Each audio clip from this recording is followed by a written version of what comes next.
அன்பின் பிதாவே, இந்த காலை வேலைக்கா உமக்கு நன்றி செலுத்துகிறோம். நீ நல்லவர், வல்லவர், நீர் அன்புள்ளவர், இரக்கமுள்ளவர், மனதுருக்கமுடைய தேவன். ஆண்டவரே ஸ்தோத்திரம். கர்த்தாவே மெய் ஸ்தோத்தரிக்கிறோம். கர்த்தர் மேல் உன் பாரத்தை வைத்துவிடு, அவர் உன்னை ஆதரிப்பார் என்ற வசனத்தின்படி எங்களுடைய பாரங்கள், கவலைகள் எல்லாவற்றையும் உண்மையில் வைத்துவிட எங்களுக்கு உதவிங்கப்பா. எல்லாவற்றிலும் நீர் எங்களுக்கு விடுதலையை தந்து ஆசீர்வதிக்கும்படியா ஜெபிக்கிறோம். இந்த நாளில் வேத தியானத்தை எங்களுக்கு ஆசீர்வதித்து தாங்க. நீங்க எங்க கூட பேசுங்க. நேசிக்கிற இயேசு கிறிஸ்துவின் இனிய நாமத்தில் கேட்கிறோம் பிதாவே.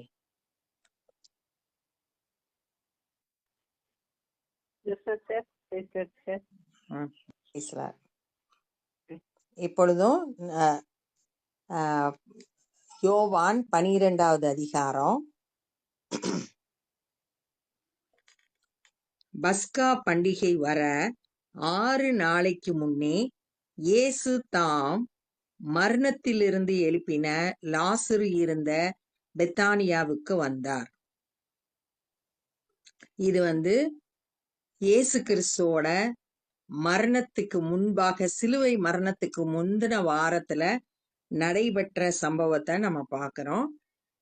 யோவான் சுவிசேஷத்துல இந்த கடைசி வாரம் நடந்த சம்பவங்கள் 50% இந்த புஸ்தகத்துல யோவான் சுவிசேஷத்துல சொல்லப்பட்டிருக்கு அப்படின்னு சொல்லிட்டு சொல்றாங்க. மற்ற சுவிசேஷங்களை விட இந்த யோவான் சுவிசேஷத்துலதான் இந்த கடைசி வாரம் நடந்த சம்பவங்களை அதிகமா நம்ம வாசிக்கலாம். பஸ்கா பண்டிகை வர 6 நாளைக்கு முன்னே இயேசு தாம் மரணத்திலிருந்து எழுப்பின லாசரு இருந்த பெத்தானியாவுக்கு வந்தார். லாசரு மரணத்திலிருந்து இயேசு உயிர்த்தெழ செய்தாரு.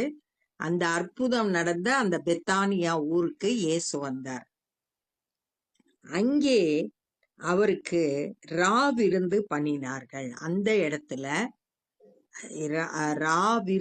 விருந்து ஒண்ணு இயேசுவுக்காக பண்ணினார்கள். மார்த்தாள் பணிவிடை செய்தாள். லாசருவும் அவருடனே கூட பந்தி இருந்தவர்களில் ஒருவனாயிருந்தார். மார்த்தாள் பணிவிடை செய்கிறதுல ரொம்ப கவனமா இருந்தார். லூக்கா 10வது அதிகாரத்துல கூட 39ல இருந்து 42 வரைக்கும் வாசிக்கும் போது அங்கேயும் மார்த்தாள் பணிவிடை செய்துகிட்டு இருந்தா.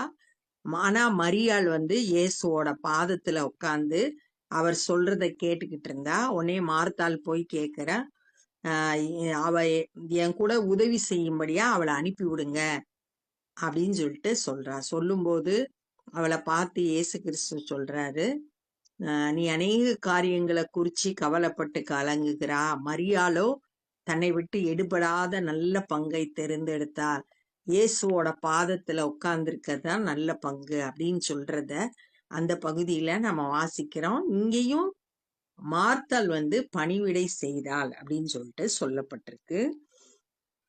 லாசரு இயேசுவோடு கூட பந்தி இருந்தவர்கள்ல ஒருத்தனா அமர்ந்திருந்தான். லாசருவ இயேசு அதிகமா சிநேகித்தாருன்னு நம்ம ஏற்கனவே முந்தின அதிகாரத்துல நம்ம வாசித்தோம். பந்தி இருந்தவர்கள்ல அவனும் ஒருவனாய் இருந்தான். அப்பொழுது மரியாள் விலையேற பெற்ற கலங்கம் இல்லாத நலதம் என்னும் தைலத்தை ஒரு ராத்தல் கொண்டு இவங்க 3 பேரும் சகோதர சகோதரிகள். மார்த்தாள் பணிவிடை செய்ததா, லாசரு பந்தி இருந்தான். ஆனா இங்க மரியாளை பத்தி விசேஷமா சொல்லப்பட்டிருக்கு. விலையேற பெற்ற ரொம்ப காஸ்ட்லியான கலங்கம் இல்லாத, எந்த குறைபாடும் இல்லாத நலதம் என்னும் தைலத்தை ஒரு ராத்தல் கொண்டு ஒரு ராத்தல்ன்றது 1/2 லிட்டர் அவ்வளோ அளவுள்ள ஒரு நலதோன்ற வாசனை தைலத்தை சென்ட கொண்டு அதை இயேசுவின் பாதங்களில் பூசி இயேசுவோட பாதத்துல பூசுறான். இது ஃபுல்லா அன்பினால நிரப்பப்பட்ட மரியாள் செய்த செயலை நம்ம பார்க்கிறோம். நம்ம யாரை நேசிக்கிறோமோ அவங்க கிட்ட ரொம்ப விலை உயர்ந்ததை கொடுக்கணும், அவங்ககிட்ட நம்மளோட அன்பை காட்டணும் அப்படின்னு நினைப்போம். அதைத்தான் இங்க மரியாள் செய்கிறார். அந்த இயேசுவோட பாதத்துல பூசி தன் தலை மயிரால் அவருடைய பாதங்களை துடைத்தார். தலைமயிர் பெண்களுக்கு ரொம்ப முக்கியமா நினைக்கக்கூடியது. அதை வச்சு அவருடைய பாதத்தை துடைக்கிறார். தன்னை தாழ்த்தி ஆண்டவரை நேசித்து இந்த செயல்களை செய்கிறார். அன்போட வெளிப்பாடுதான் இங்க நம்ம பார்க்கிறோம். அந்த வீடு முழுவதும் தைலத்தின் பரிமளத்தினால் நிறைந்தது. இவ பூசின அந்த தைலத்தோட வாசனை அந்த வீடு முழுசையும் நிரப்பிடுச்சு. எல்லா இடங்கள்லயும் வாசனை கொண்டு வரக்கூடியதா இருந்தது. இவளோட செயல் அந்த சுற்றில இருக்கிற அந்த அட்மாஸ்பியரையே பாதிக்குது அப்படின்னு சொல்லிட்டு சொல்லப்பட்டிருக்கு. அப்பொழுது அவருடைய சீஷரில் ஒருவனும் அவரை காட்டி கொடுக்க போகிறவனுமாகிய சீமோனுடைய குமாரனாகிய யூதாஸ் காரியோத். இங்க யூதாஸ் காரியோத்தை பத்தி இயேசுவோட சீஷன் அவன். ரெண்டாவது அவரை காட்டி கொடுக்க போகிறவன், இனிமேல் தான் காட்டி கொடுக்க போறான். அதுக்கு இப்பயே சொல்லப்பட்டிருக்கு. அப்படிப்பட்ட யூதாஸ் காரியோத் அவன் என்ன சொல்றான்னா, இந்த தைலத்தை 300 பணத்துக்கு விற்று தரித்திரருக்கு கொடாமல் போனது என்ன என்றான். இந்த தைலத்தை 300 பணத்துக்கு விற்கலாம் அப்படின்னு சொல்றான். 300 பணம்ன்றது 1 வருட சம்பளம். அந்த 1 வருடத்துக்குரிய சம்பளத்துக்கு இதை வித்திருக்கலாம், வித்து ஏழைகளுக்கு கொடுத்திருக்கலாம் அப்படின்னு சொல்லிட்டு சொல்றான். ஏன் ஏழைகளுக்கு கொடுத்திருக்கலாம் அப்படின்னு சொல்றான்னா, உபாகமம் 15வது அதிகாரம் 11வது வசனத்துல சொல்லப்பட்டிருக்கு. உபாகமம் 15:11, தேசத்தில் எளியவர்கள் இல்லாமல் இருப்பதில்லை, ஆகையால் உன் தேசத்தில் சிறுமைப்பட்டவனும் எளியவனுமாகிய உன் சகோதரனுக்கு உன் கையை தாராளமாய் திறக்க வேண்டும். ஏற்கனவே கட்டளை கொடுக்கப்பட்டிருக்கு. அதனால அவன் சொல்றான், ஏழைகளுக்கு கொடுத்துருக்கலாம் அப்படின்னு சொல்லிட்டு அவங்களுக்கு ஏத்த மாதிரி அவன் பேசுறான். எல்லாரும் சுற்றில இருக்க மக்கள்லாம் கேட்கிற மாதிரி தரித்திரருக்கு அதை கொடுத்திருக்கலாம் அப்படின்னு சொல்லிட்டு அவன் சொல்றான் என்றான். அவன் தரித்திரரை குறித்து கவலைப்பட்டு இப்படி சொல்லாமல், ஆனா உள் நோக்கம் வெளியே சொல்றது தரித்திரருக்கு கொடுத்திருக்கலாம்னு சொல்றான்.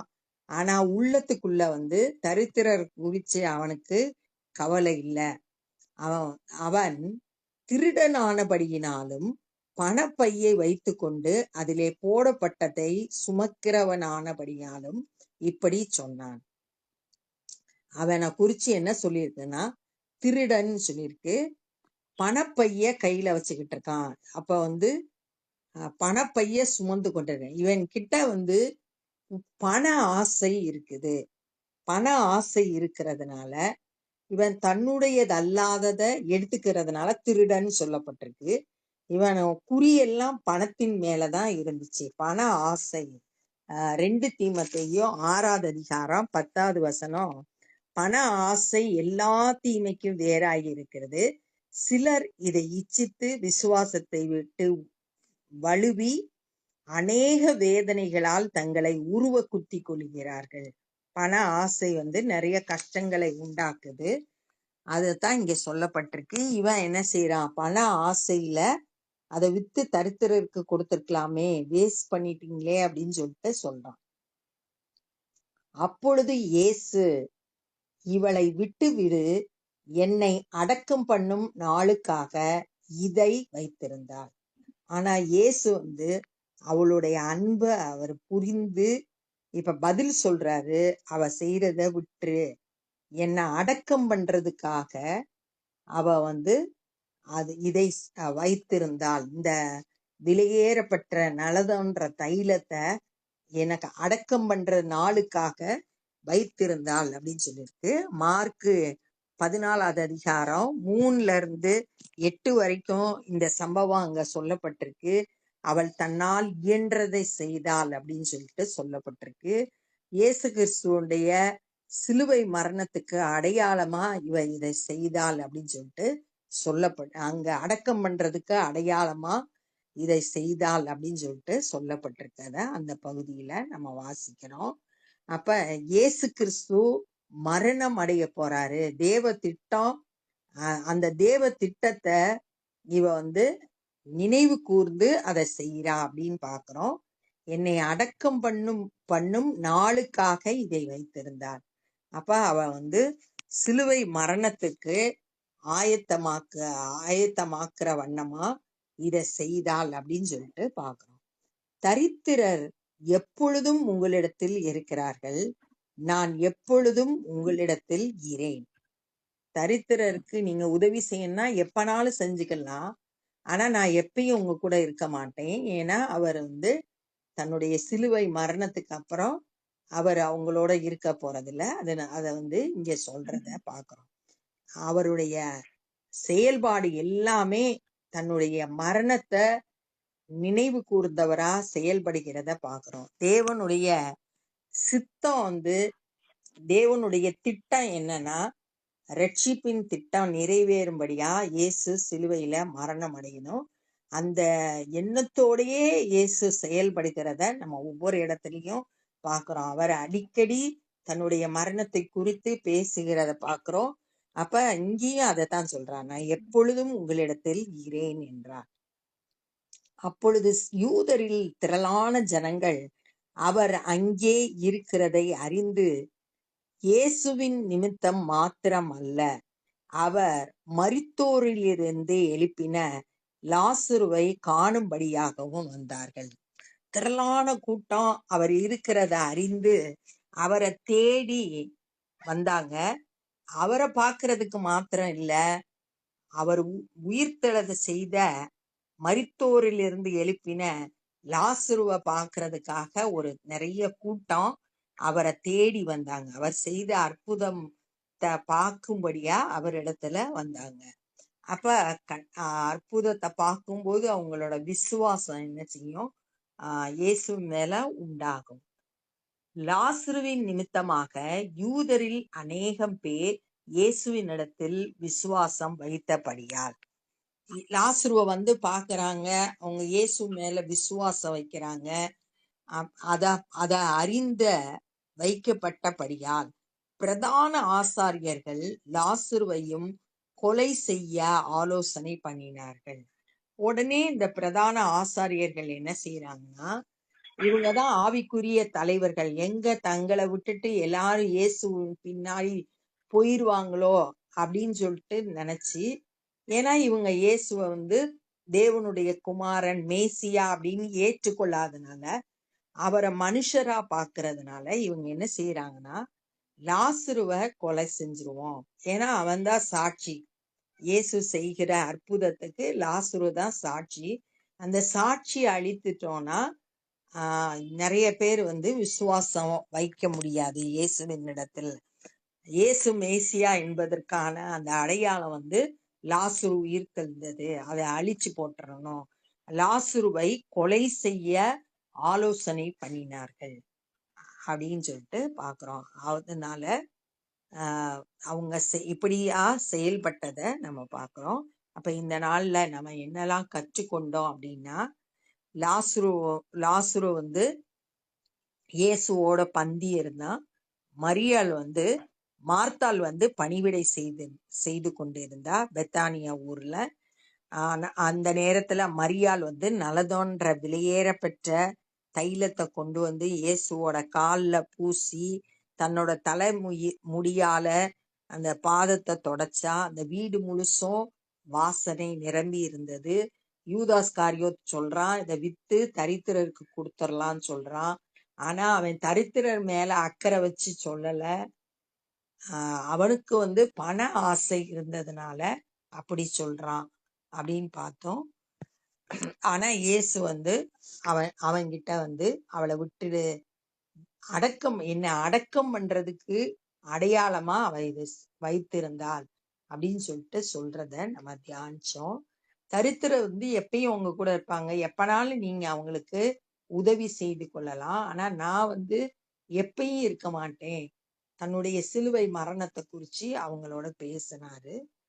ஆஹ் யூதர்கள்ல அநேகம் பேரு அவர் அங்க இருக்கிறத அறிந்து அவரை தேடி வந்தாங்க. அவரை பார்க்கறதுக்கு மாத்திரம் இல்ல, அவர் உயிர்த்தெழ பண்ணின லாசருவை பார்க்கறதுக்காக லாசருவை பார்த்து இயேசுவின் இடத்துல அநேகர் விசுவாசமா இருந்தாங்க. இத பார்த்த பிரதான ஆசாரியர், எங்க இயேசுவின் பின்னாடி ஜனங்கள் எல்லாரும் போயிருவாங்களோ அப்படின்னு சொல்லிட்டு எண்ணம் கொண்டு அவர் உயிர்த்தெழ செய்த லாசருவை கொலை செய்யணும்னு சொல்லிட்டு ஆலோசனை பண்ணி கொண்டிருந்தார்கள் அப்படின்றத இந்த நாள்ல நம்ம தியானிச்சோம். இப்ப நம்ம ஜெபம் பண்ண போறோம். அன்பின் பிதாவே, இந்த நாள்ல நாங்க கற்றுக்கொண்ட அந்த வேத பகுதிக்காய் நன்றி செலுத்துகிறோம். மரியாதை போல நாங்க உம்மை நேசித்து, ஆண்டவரே, எங்கள்கிட்ட எது விலையேற பெற்றது இருக்கோ அதை உமக்கென்று இந்த காலை வேளையில முற்றிலுமாய் அர்ப்பணிக்கிறோம். எங்களையே நாங்கள் உமக்கென்று ஒப்பு கொடுக்கிறோம் ஆண்டவரே. அப்பா, ஆண்டவரே, இந்த நாள்ல யூதாஸ் காரியத்தை குறித்து நாங்க கேட்டோம். ஆண்டவரே, பண ஆசை எல்லா தீமைக்கும் வேறாகிறதுன்னு பார்த்தோம். பண ஆசை எங்களிடத்துல காணப்படக்கூடாது. ஆண்டவரே, உண்மையில் விசுவாசமா இருந்து எல்லா காரியத்தையும் செயல்படுத்த கர்த்தர் எங்களுக்கு உதவி செய்தபடியாய் ஜெபிக்கிறான். ஆண்டவரே, துதிக்கிறோம், ஸ்தோத்தரிக்கிறோம். இந்த நாள்ல சுவிசேஷ பணியை செய்கிற ஒவ்வொருவரையும் உடைய கரத்துல ஒப்பு கொடுக்கிறோம். நீங்க ஆண்டவரே அவங்கள பயன்படுத்துங்க. சரியா சத்தியத்தை போதிக்க கிருபை தாரும். அநேகர் உம்மை விசுவாசித்து ரட்சிப்பை பெற்றுக்கொள்ள உதவி செய்யுங்க. நாங்களும் சுவிசேஷ பணியில எங்களால் இயன்றதை செய்ய இந்த காலை வேளையில அர்ப்பணிக்கிறோம். ஆண்டவரே, மரியாளை போல தன்னால் இயன்றதை செய்தாள் என்று சொல்லப்பட்டபடி எங்களால் இயன்ற காரியத்தை தேவனுடைய ராஜ்ய பணியிலே செய்ய கர்த்தர் கிருபை செய்து வழி நடத்துங்க. எல்லா துதி கன மகிமையும் உமக்கே செலுத்துகிறோம். நேசிக்கிற இயேசு கிறிஸ்துவின் இனிய நாமத்தில் கேட்கிறோம் பிதாவே, ஆமென். என் ஆத்துமாவே கர்த்தரை ஸ்தோத்திரி, என் முழு உள்ளமை பரிசுத்த நாமத்தை ஸ்தோத்திரி. என் ஆத்துமாவே கர்த்தரை ஸ்தோத்திரி, கர்த்தர் செய்த சகல உபகாரங்களை மறவாதே. ஆமென். God bless you.